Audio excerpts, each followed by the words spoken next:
qui ont été publiés cet été sur leur présence dans ces études, puisque, comme vous voyez ici, on a l'association d'une amylose cardiaque en plus de la valvulopathie aortique montre qu'on a ont une faible influence sur la mortalité, avec une influence sur l'insuffisance cardiaque et la qualité de vie qui n'a pas été réellement évaluée. On voit bien que c'est sûr que si on propose un TAVI à ces patients-là, on va améliorer le pronostic, et que c'est les patients qui ont une sténose aortique, une amylose et qui vont uniquement bénéficier du traitement médical, qui ont le pronostic le plus péjoratif. Alors, c'est la raison pour laquelle, à partir du moment où on a ce profil de patient, il va falloir essayer d'améliorer la stratification initiale, et donc probablement par l'imagerie. Vous voyez ici les travaux initiaux de 2016 et 2017 où des patients avaient été inclus dans des essais où on comparait les patients avec et sans amyloses cardiaques, et on voyait que ces patients avaient une mortalité quand même qui était beaucoup plus importante chez les patients porteurs d'amylose cardiaque avec remplacement valvulaire aortique, mais parce qu'ils avaient également des formes plus avancées, une hypertrophie ventriculaire gauche plus importante. Les paramètres de déformation peuvent également sûrement apporter des données sur la prédiction de la survenue d'événements, mais on aura besoin aussi d'autres outils, notamment des outils des biomarqueurs circulants, le NT-proBNP et la troponine qui ont déjà montré leur intérêt, mais probablement d'autres marqueurs comme la fonction rénale et l'albumine. Et si on reprend notre cas numéro 4, on voit bien qu'il avait tous les critères de mauvais pronostic, que ce soit sur le degré d'hypertrophie, la dysfonction longitudinale, mais également ces biomarqueurs avec un NT-proBNP élevé, une insuffisance rénale relativement avancée. Alors, pour progresser et pour essayer d'avancer et avoir des perspectives, si on prend les leçons en fait qu'on a des différentes études, il faudra probablement inclure dans des prochains essais des patients qui auront bien sûr une amylose qui va être confirmée avec uniquement des amyloses sauvages, pas uniquement des patients avec sténose aortique sévère, mais également des sténoses aortiques modérées. Ne pas exclure et ne pas sous-représenter les amyloses cardiaques avancées, et puis essayer d'y hiérarchiser et stratifier, bien sûr, les événements d'insuffisance cardiaque qui vont survenir, et puis les patients, la sévérité de l'amylose cardiaque. Donc voilà, donc pour conclure, la prise en charge de ces patients est complexe. Il faut une prise en charge individualisée, mais avec une discussion multidisciplinaire, à la fois des équipes interventionnelles et d'insuffisance cardiaque. Il faut débuter bien sûr de façon systématique un traitement non spécifique de l'amylose pour éviter les complications et une aggravation fonctionnelle. Un bilan systématique et répété, notamment en cas de bas débit paradoxal ou de sténose aortique modérée. Et avant de débuter un traitement médical seul, notamment par stabilisateur de la transthyrétine, il faut bien sûr une stratification avancée de l'insuffisance cardiaque, de l'amylose, mais également de la valvulopathie aortique, en essayant d'appréhender l'évolution parallèle des deux maladies. Voilà, je vous remercie de votre attention.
Merci à tous les deux pour ces topos très instructifs. J'ai l'impression qu'il y a une chose sur laquelle vous êtes vraiment tous les deux d'accord, c'est qu'avant d'envisager quoi que ce soit, la principale chose à vérifier, c'est qu'on est vraiment en phase d'un rétrécissement aortique serré pour notamment tous ces patients qui ont des patterns bas débit, bas gradient. Et ma première question pour le docteur Hutin, c'est une fois qu'on a identifié, qu'on est sûr que le rétrécissement aortique est serré, est-ce que, en dehors de la futilité, vous voyez encore des patients chez qui on va tenter de faire du traitement médical de l'amylose quelques mois et ensuite envisager le TAVI? Ou est-ce que vous pensez qu'en raison du risque de mort subite lié au RAC, d'une participation potentielle du RAC aux symptômes, ça vaut le coup d'aller assez vite au TAVI chez ces patients-là, chez qui, encore une fois, on a confirmé de façon sûre avec ou l'écho d'obus ou le score calcique que le rétrécissement aortique est serré? Je pense en fait dans les différents cas là qu'on a présentés, je pense que clairement à partir du moment où on a un rétrécissement aortique calcifié serré, qu'on a confirmé notamment dans le cadre de bas débit paradoxal ou de sténose ou alors une dysfonction ventriculaire gauche, à partir du moment où on est certain du caractère serré, je pense que la première étape est clairement d'aller proposer un TAVI et après de réévaluer les symptômes. Après, c'est la question du timing, à partir de combien de temps on estime que le patient, et très souvent, et c'est le premier cas que j'ai montré, c'est-à-dire qu'il y a un certain nombre de patients qui vont rester très symptomatiques, et puis il y a une autre partie des patients qui vont rester en stade NYHA2. Mais clairement, je pense que la place d'un traitement médical seul ou d'un traitement médical pour attendre éventuellement que les symptômes s'améliorent, à partir du moment où on est certain du caractère serré du rétrécissement aortique, là, le traitement médical seul n'a pas sa place. Nicolas, votre réponse est intéressante. Comment vous pouvez être sûr que les symptômes sont dus au RAO, même s'il est serré, puisque les symptômes sont assez communs à l'amylose TTR? La question, elle est un peu théorique. En dehors des difficultés diagnostiques, la question, elle est intellectuellement intéressante parce qu'avant l'ère du tafamidis, il y avait peut-être futilité du TAVI. Avant l'ère du TAVI, il y aurait eu futilité du tafamidis. Que les deux sont disponibles, pourquoi pas? Est-ce que je peux essayer de répondre?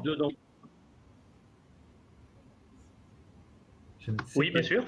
Je ne sais pas si vous m'entendez. Moi, j'aurais un point de vue assez pragmatique vis-à-vis de cette question-là. C'est quand il y a une association de malfaiteurs, si on a un malfaiteur en face de soi, on est moins menacé que quand il y en a deux. Donc, je ne vois pas de toute façon comment on peut faire la part des choses, c'est impossible. Et pour ce qui est du staging du traitement, le tafamidis, quand il a un effet positif sur la cardiopathie amyloïde, on a vu dans les résultats d'ATTRACT que ce n'est pas avant 15 à 18 mois que l'effet apparaît.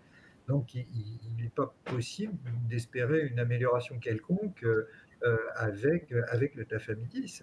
Le tafamidis retarde l'échéance. Hein. Un complément d'information quand même. ATTRACT nous montre 15-18 mois pour le critère de jugement principal. Décès cardiovasculaire ou hospitalisation. Ouais. Les taux de NT-proBNP baissent au bout d'un mois ou deux. Est-ce que vous avez constaté ça? Nous, on a, enfin bon, voilà, l'expérience qu'on a sur ces patients-là est pas très bonne en vérité. C'est-à-dire qu'on a l'impression quand même que les patients qui ont une amylose et une sténose aortique serrée, ça représente des patients particulièrement graves et qu'il faut se grouiller pour faire tout. Voilà. Honnêtement, la réalité du terrain sur les patients qu'on a traités avec cette association-là, amylose plus sténose aortique serrée, on les a vus mourir dans les 18 mois qui ont suivi, quand c'était des patients qui étaient en classe 3 ou en classe 4.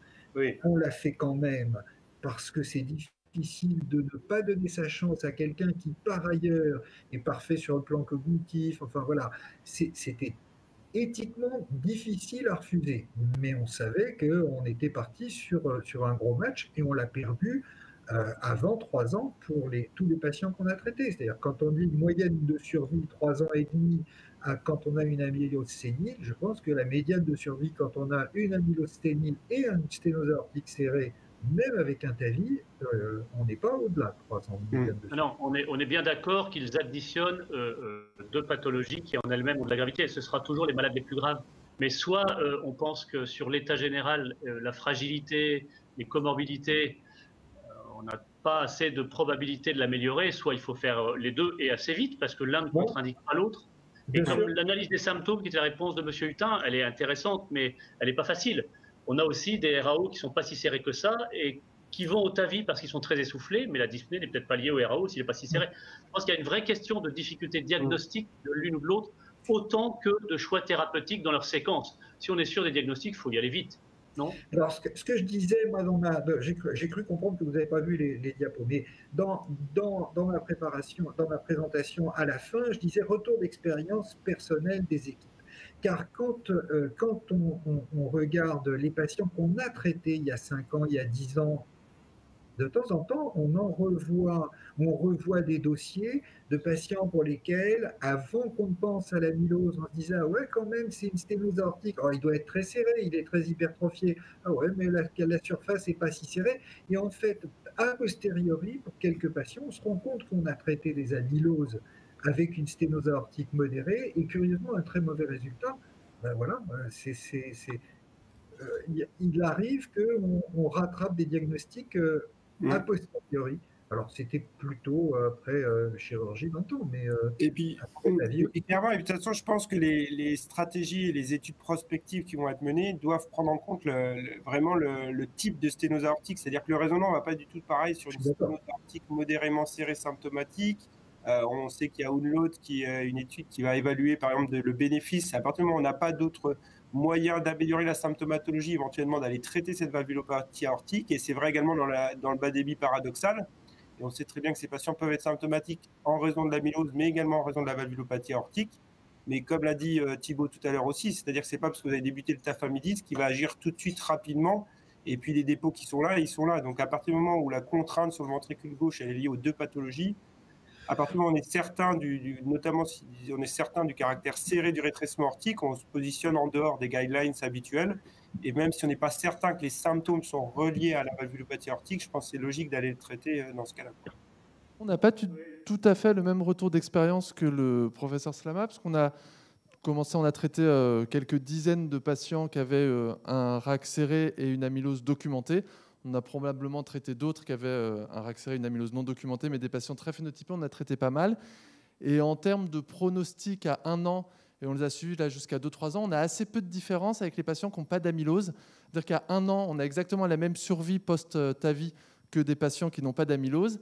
Et quand on regarde l'amélioration des symptômes, on se rend compte qu'il y a peut-être au moins 40% des patients qui ont une amylose qui restent symptomatiques. Mais quand on prend des patients qui ont un RAC serré, qui n'ont pas d'amylose, à qui on fait un TAVI, il y en a aussi à peu près un tiers qui restent symptomatiques parce qu'ils avaient un peu d'HTAP, parce qu'ils sont obèses, parce qu'ils sont essoufflés, parce qu'ils sont comorbides. Et donc, le fait d'avoir des patients qui restent symptomatiques, on a à peu près les mêmes dans les cohortes sans amylose. Donc, en fait, quand on regarde tout ça sur des suivis un peu longs, nous, on a plutôt l'impression qu'il n'y a pas tellement de différence avec cette population sans amylose. Mais c'est encore une fois, chacun a son expérience personnelle. Et nous, c'est des patients qui arrivaient quand même plutôt par la filière rétrécissement aortique à qui on trouvait l'amylose derrière, et pas des patients qui avaient des amyloses évoluées chez qui tout à coup on diagnostiquait une évolution de sténose aortique. Est-ce que je peux poser une question au panel? Chacun pourra répondre, parce que j'ai lancé une petite idée et puis je n'ai pas eu beaucoup de retours. Est-ce que vous n'avez pas observé justement des améliorations symptomatiques confirmées par du NT-proBNP bien avant ces 15 à 18 mois? Parce que moi, tous ceux que je revois à 4-6 mois, vraiment ont un NT-proBNP divisé par 2, une amélioration fonctionnelle. Est-ce que je suis le seul à voir ça ou est-ce que vous partagez ça? Et la deuxième question, qui est plus une perspective, là, qui va être autour de cette controverse, mais puisqu'on sait que la sténose valvulaire aortique chez les malades amyloïdes est peut-être liée en partie à de l'amylose, est-ce qu'on commence à voir des ralentissements d'évolution du RAO grâce au tafamidis, sur des RAO lâches, par exemple, et le RAO ne progresserait pas du fait du tafamidis? Est-ce que c'est une aberration que de dire ça, pour aller un peu au-delà du débat de ta vie? Je veux bien commencer. Quand on suit beaucoup d'amylose avec un traitement par le tafamidis et qu'on regarde bien leurs échographies cardiaques, il y a un épaississement des feuillets mitraux, il y a un épaississement des feuillets tricuspides, mais il n'y a pas en général d'épaississement des feuillets aortiques. C'est pas une constatation, enfin moi dans ce que j'ai vu, c'est pas une constatation banale. Pas si fréquent, c'est vrai, c'est pas fréquent, c'est vrai. La mitrale, oui, très banale, la tricuspide, oui, le septum interauriculaire, oui, mais pas la valve aortique. Quand il y a un épaississement de la valve aortique, on a l'impression que c'est une autre maladie. Alors effectivement, il y a des dépôts amyloïdes dans le sténose aortique calcifié, mais est-ce que c'est la même physiopathologie que ça? Je ne sais pas. Sur l'amélioration symptomatique, Thibaut, Olivier? On peut peut-être répondre sur Mondor, sur le NT-proBNP évoluant sous tafamidis, hein, c'est ça ta question. Mais je pourrais te répondre sans sténose aortique, parce que sur les patients qu'on a avec des sténoses aortiques, je serais incapable de te répondre de manière... Voilà. Donc, on a suivi, écoute, on a fait un travail qui est en train d'être finalisé par Sylvia Ogina, là, qui est dans la salle avec nous, qui a regardé notre cohorte historique à peu près de 450 patients, où on a des évaluations sériées du NT-proBNP. Et globalement, ça permet de montrer que le NT-proBNP évolue défavorablement dans un grand nombre de cas. Et on a été un petit peu gêné dans cette évaluation, parce qu'il y a quand même un certain nombre de patients qui décèdent et on n'arrive à pas avoir des points au fur et à mesure, évidemment. Quand on les met sous tafamidis, c'est la cohorte de Sylvia, elle me corrigera peut-être, il y a à peu près 250 patients. On voit malgré tout que le NT-proBNP continue d'augmenter chez la plupart des patients, mais très faiblement. Mais il continue d'augmenter quand même malgré le tafamidis, mais beaucoup moins vite que dans la cohorte historique. Et on a un nombre de patients stabilisés on a fait différentes analyses en pourcentage de changement, d'augmentation 30, 40, 50, ou en classe plus de 3000 et moins de 3000 de NT-proBNP. Et on voit que ceux qui ont moins de 3000, donc très peu passent à au-dessus de 3000. Et on voit que des patients au-dessus de 3000 se stabilisent, alors que globalement, ces patients-là, dans la cohorte historique, ils vont tous quasiment décéder. Donc, on ne peut pas surjouer le tafamidis. Effectivement, il y a des patients qui diminuent leur NT-proBNP, mais c'est probablement lié aussi à un ajustement des diurétiques, à l'arrêt des bêta-bloquants, etc. Et il y a des facteurs sûrement confondants ou bien un retour en rythme sinusal. J'en ai vu comme toi, Nicolas, qui s'améliorait. Et quand j'ai vu les données de Sylvia, je me disais, mais ce n'est pas possible, ce n'est pas mon impression à moi. Et grâce à cette analyse, je me suis rendu compte qu'effectivement, le NT-proBNP, sur une cohorte de 250 patients, il continue d'augmenter vu le nombre de patients hein, chez la plupart des patients. Mais il y en a qui, effectivement, qui baissent. Donc, il y a probablement des niveaux de réponse. Mais je crois qu'il ne faut pas surjouer le tafamidis. C'est déjà génial de pouvoir stabiliser la maladie. Il y a probablement des patients qui vont répondre, mais est-ce qu'il y a des facteurs confondants? Je ne sais pas. Mais la plupart vont un petit peu monter, mais beaucoup moins vite que l'histoire naturelle de la maladie. La courbe n'est peut-être pas linéaire non plus, c'est-à-dire qu'il y a peut-être une baisse précoce 4-6 mois ou avant que ça ne monte à nouveau. Hein. C'est un peu comme on le voit à l'instauration de certaines molécules qui vont augmenter un paramètre avant qu'il ne rebaisse, ou l'inverse. Ce serait intéressant de voir le premier contrôle du NT-Pro à 6 mois en moyenne après la mise sous traitement. Je ne sais pas si dans ATTRACT, il y avait un sous-groupe, une étude biologique. Ils ont les infos, mais je ne les ai pas vus passer sur le NT-proBNP. Mais dans la plupart des cas, ce qu'ils ont fait, c'est une analyse comparative par rapport au placebo, où tu as moins de progression qui est dans ATTRACT, hein, qui est vraiment évidente, sous du NT-proBNP. À la fin, je crois qu'il y a 2000 points de différence, hein, il me semble. Je ne veux pas dire de bêtises, mais entre le groupe placebo et tafamidis. Et toujours pour les survivants, bien sûr, puisqu'il y a aussi ce biais, hein, c'est qu'évidemment... dans la cohorte historique ou sous placebo, les patients malheureusement décèdent, donc il n'y a pas de point d'évaluation alors qu'ils s'aggravent évidemment. Est-ce qu'il existe un rationnel médical, hein, je ne parle pas du coût là, pour empêcher ou craindre l'instauration d'une thérapie spécifique par tafamidis les jours qui suivent ou juste avant la pose d'un TAVI pour l'un ou l'autre? Est-ce que vous voyez une possibilité médicale? Comme ça, moi, je ne vois pas d'impossibilité médicale. Moi, je ne vois pas l'intérêt de le retarder. C'est-à-dire, on peut le prescrire dès le départ, c'est toujours ça de gagner. Et comme tu l'as dit, hein, c'est vrai que sur les effets décès, réhospitalisation, il faut attendre 15 mois. Mais comme tu l'as très bien dit, Nicolas, sur le test de marche ou sur la qualité de vie, c'est quasiment immédiat. Donc effectivement, il faut un certain temps pour que les courbes se séparent et montrer le bénéfice, mais la stagnation, stopper l'évolution de la maladie ou la ralentir, c'est dès le départ. Donc pour moi, à partir du moment où on envisage le TAVI, il faut mettre le tafamidis en même temps sans attendre. Alors, moi, si vous me permettez, on a la chance d'avoir 2 interventionnels. Je pense que vous avez fait beaucoup de TAVI. Alors, à l'époque, on ne pensait pas forcément à l'amylose. Mais est-ce que pour vous, l'amylose, du point de vue du geste, est un sur-risque? Est-ce que vous faites attention aux valves que vous implantez? Parce qu'on sait que les premières cohortes, quand même, amylose TAVI, ont été publiées sur des décès, en fait, avec des autopsies à l'implantation. Est-ce que vous, de savoir qu'il y a une amylose, ça change votre geste, en fait, et votre choix de prothèse? Alors nous, on a regardé, ça nous le change probablement le choix de prothèse, je ne sais pas si c'est consciemment ou inconsciemment, mais en regardant les études, on met beaucoup plus de prothèses sur ballon chez les patients qui ont une amylose que de prothèses auto-expandables, qui sont plus associées au risque de troubles de conduction. Et on n'a pas plus de complications techniques chez les patients qui ont fait une amylose. Notamment, on était assez effrayés par les risques de perforation du ventricule gauche avec les guides. On a repris les séries de patients qui ont perforé, il n'y a pas d'amylose dedans. Donc, je ne sais pas si c'est parce qu'on est plus prudent ou si ce n'est pas tellement un sur-risque en fait. Et sur le vasculaire, on n'a pas plus de soucis avec les amyloses. On a un peu plus de pacemaker comme prévu, malgré le fait qu'on utilise plus de prothèses sur ballon. Je ne sais pas si c'est l'avis des autres membres du panel. Tu veux rebondir sur ton... C'est pareil. On n'a pas remarqué de complications pour ces patients-là.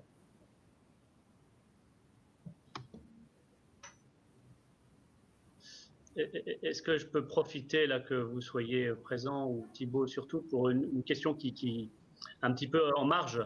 Est-ce qu'il a été suggéré à un moment donné dans la physiopathologie de l'amylose cardiaque TTR et des symptômes surtout, ou de la gravité, un effet néfaste de la TTR circulante résiduelle, comme elle est suggérée, voire certaine probablement dans l'AL? C'est-à-dire qu'au-delà de l'infiltration et des dépôts, qui ont un propre rôle, on sait que les chaînes légères à très haut niveau ont un effet toxique. Alors est-ce que c'est un peu suggéré? Est-ce que le tafamidis agit pas un peu déjà en stabilisant la TTR circulante et pas uniquement en freinant les dépôts? Est-ce qu'il y a des petits essais expérimentaux dans ce sens, ou est-ce que c'est aberrant de penser à ça? Je n'ai pas de notion d'essai et de pouvoir te répondre. Ce qu'on pourra avoir comme élément de réponse sur est-ce que le tafamidis va quand même jouer sur les dépôts intracardiaques et pas que sur la TTR circulante, je pense que c'est des cohortes qui sont en train de s'instaurer de suivi par des patients par scintigraphie osseuse sous tafamidis, et il y a quelques données qui semblent... pour notre cohorte à nous, assez intéressante. Alors après, il faut encore savoir qu'est-ce que fixe la scintigraphie au niveau cardiaque, si c'est bien les dépôts, mais je pense que ça a l'air de bouger dans le bon sens. Donc voilà, ça donnera peut-être une réponse partielle à ta question. Il y a peut-être des patients qui vont commencer à nettoyer les dépôts, comme dans l'amylose AL de toute façon, puisque la chimiothérapie n'est pas active sur le cœur, et pourtant nos patients, après chimiothérapie dans l'amylose AL, améliorent leur fonction cardiaque. Donc c'est possible qu'il y ait différents... Voilà. C'est possible qu'on ait exactement des mécanismes comparables. Voilà. Et puis de toute façon, j'espère qu'on va avoir de nouveaux traitements en plus qui vont s'associer. Ce n'est que le début de l'histoire, clairement. Donc on aura cette réponse sur est-ce qu'on peut réverser la maladie cardiaque bientôt, je pense. Est-ce qu'à l'image pour les interventionnels du TAVI, vous commencez à avoir des cas isolés, on est dans du quadriport, mais de fuite mitrale restrictives, donc elles sont primo-secondaires, elles ont une tête de secondaire, mais malgré tout, elles ont des feuillets très infiltrés, parce que ça, on les voit.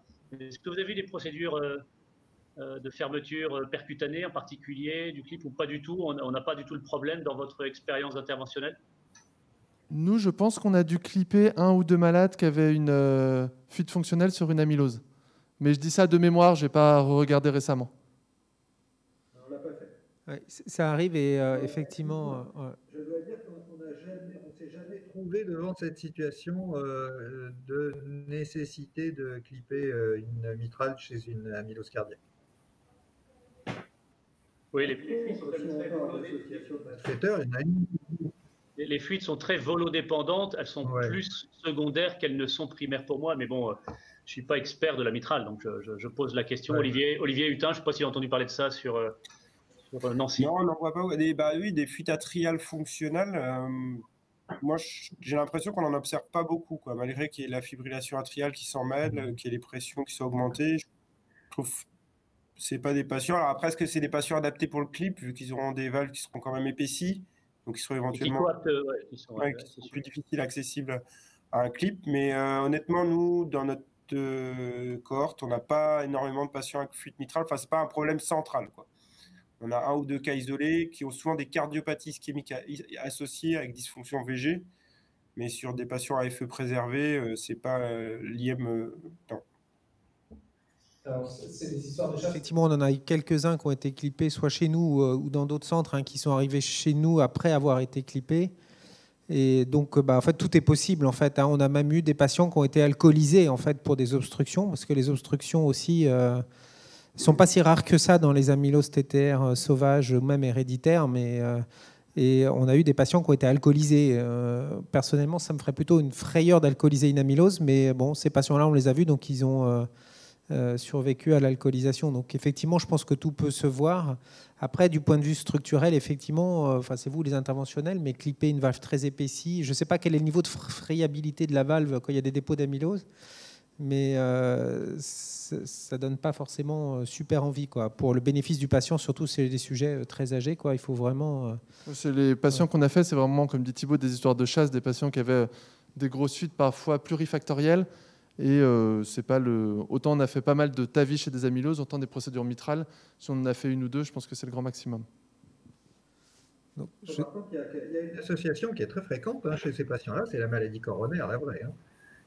Et celle-là, il faut pas la rater parce que voilà, c'est souvent des gens qui bougent assez peu, qui ont un seuil ischémique qu'on ne peut absolument pas approcher, qui souvent ont un bloc gauche, un pacemaker, un rétrécissement aortique parfois, mais enfin la fréquence de la maladie coronaire est loin d'être nulle, donc c'est des fois un problème, ça. Et je pense que tu as tout à fait raison, Michel, et il manque encore des papiers là-dessus, clairement, et c'est clairement quelque chose qui aurait dû être rajouté au programme, de regarder la prévalence de la coronopathie chez ces patients âgés. Nous, on a pris l'attitude de faire des scanners coronaires systématiques. On a du mal à avoir des scanners pour tous les patients, en considérant qu'un patient insuffisant cardiaque doit avoir une évaluation coronaire, et on tombe sur quelques sténoses qu'on va dilater, d'ailleurs, simplement parce qu'il a l'amylose. La prévalence de la maladie coronaire chez l'homme de plus de 80 ans, même en population non amyloïde, non sélectionnée, elle est très élevée. Voilà. Ensuite, dans la maladie coronaire stable, le niveau de preuve du bénéfice de la revascularisation, on peut au moins leur proposer une prévention secondaire médicamenteuse, mais ça touche un peu aux limites. La description est sans doute intéressante. Voilà, revasculariser toutes les sténoses au-delà de 80 ans chez un malade parfaitement stable asymptomatique, le bénéfice n'est pas archi démontré. Bien sûr que je n'ai pas dit qu'il fallait faire ça. Je n'ai pas dit que tu avais dit ça. Pas de problème, Michel. C'était pour l'assistance que je le précisais. Non, puis en parallèle, il y a quand même la fonction, rénale aussi. Et puis en parallèle aussi, il y a des patients souvent qui ont des troponines élevées. Donc souvent, ils ont eu 2 ou 3 coraux déjà dans les 6 mois d'avant. Et puis ils ont parfois été dilatés sur une suspicion de syndrome coronarien, sur une lésion qui était non serrée, quoi. Nous, ça, c'est carrément plus fréquent. Merci de le rappeler, c'est beaucoup plus fréquent, cette situation-là. C'est vrai. Ce que je veux dire, c'est que dans les scores, dans l'évaluation des paramètres qui vont déterminer la survie d'un patient qui a une amylose cardiaque, je suis un peu étonné que c'est sûr que la fonction rénale a énormément d'importance. Mais c'est un peu curieux, quoi. C'est-à-dire, alors qu'on parle d'hommes de 80 ans ou plus, la maladie coronaire n'apparaît jamais sur la photo. Peut-être qu'il faut qu'on s'en occupe un peu plus. C'est une bonne remarque. Je pense qu'on va devoir clôturer parce que l'heure avance. Je voulais vous remercier beaucoup, Olivier de Nancy, Nicolas de Lille, Michel de Bichat et puis Romain de Créteil d'avoir essayé de mener cette session malgré tous les problèmes techniques qui sont apparus pour vous. J'espère que tout le monde a pu voir les topos. On a passé une bonne journée avec quelques petits problèmes techniques. C'est les aléas du direct. Et puis là, on a voulu faire quelque chose d'hybride avec à la fois du distanciel et du présentiel. Ça s'est bien managé pour une bonne partie, mais là, il y a eu effectivement quelques quelques aléas techniques à la fin. J'en suis bien désolé, mais Michel, rassure-toi. Je crois qu'en fait, tu parles tellement bien qu'on n'a pas besoin de voir tes slides, en fait. Je t'assure que c'était hyper clair. C'était hyper clair. Voilà.